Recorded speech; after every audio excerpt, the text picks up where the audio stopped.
ચોટીલાથી 7 kilometre ઉત્તર દિશામાં આવેલ પાંડવ વિસ્તારમાં જરિયા મહાદેવનું જે મંદિર આવેલું છે, આ મંદિરની આજુબાજુ સેન્ડસ્ટોન એટલે કે રેતીના પથરાળ ડુંગરો આવેલા છે. આ રેતીના પથરાળ ડુંગરોની આજુબાજુ જે સ્ટોન ક્રશર પ્લાન્ટ ચલાવવામાં આવતા હતા, ત્યાં અમારી નાયબ કલેક્ટર પ્રાંત ચોટીલાની ટીમ અને મામલતદાર ચોટીલાની સંયુક્ત ટીમ દ્વારા આકસ્મિક તપાસણી હાથ ધરવામાં આવેલી હતી.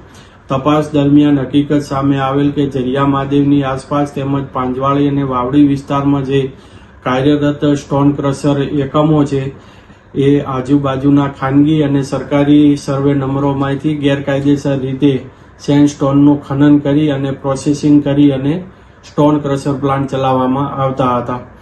આ જે કુલ મળીને જે 7 ક્રશર પ્લાન્ટ છે, એ તદ્દન ગેરકાયદેસર રીતે અને આ જે ક્રશર પ્લાન્ટ ચલાવનાર મોજે પાંજવાળી તાલુકો ચોટીલાના રહેવાસી મુનાભાઈ અંકુભાઈ ખાચર, સર્વે નંબર 189, 90, 203 તથા 204 ઉપર તદ્દન ગેરકાયદેસર ખનન કરીને ચલાવતા, સાથે સાથે વાવડી વિસ્તારની અંદર સર્વે નંબર 49 પૈકી 2 પર જયવીરભાઈ ભરતભાઈ કરપડા અને જયદીપભાઈ જોરુભાઈ ખાચર દ્વારા આ પ્લાન્ટ ચલાવવામાં આવતો હતો. આમ કુલ 7 ક્રશર પ્લાન્ટ છે તદ્દન ગેરકાયદેસર રીતે, જેમાં જીપીસીબી અને સીપીસીબી ની જે 2023ની નિર્ધારિત પર્યાવરણીય માર્ગદર્શિકા એટલે કે ગાઈડલાઈન છે, તેનું કોઈ પણ પ્રકારનું પાલન કરવામાં ન આવતું હતું.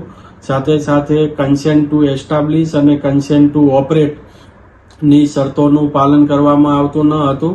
અને તપાસ દરમિયાન એ પણ સામે આવેલ કે જે ધૂળના નિયંત્રણ એટલે કે ડસ્ટના નિયંત્રણ માટે જે જરૂરી વોટર સ્પ્રિંકલર છે, એ તેમજ વિન્ડ બ્રેકિંગ વોલ અને જે ગ્રીન બેલ્ટ જે ફરજિયાત છે, તેનું પણ કોઈ પાલન કરવામાં આવતું ન હતું.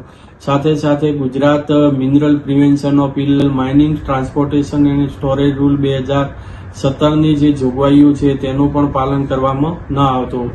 આમ તમામ હકીકતો અને ગેરરીતિઓ ધ્યાને લઈ અને આ જે 7 ક્રશર પ્લાન્ટ, એક હિટાચી મશીન, એક ડમ્પર, એક લોડર અને અંદાજે 200 મેટ્રિક ટન સિલિકા, એમ મળીને કુલ અંદાજે 3,71,00,000 અને મુદ્દામાલ છે એ સીઝ કરવામાં આવેલો છે.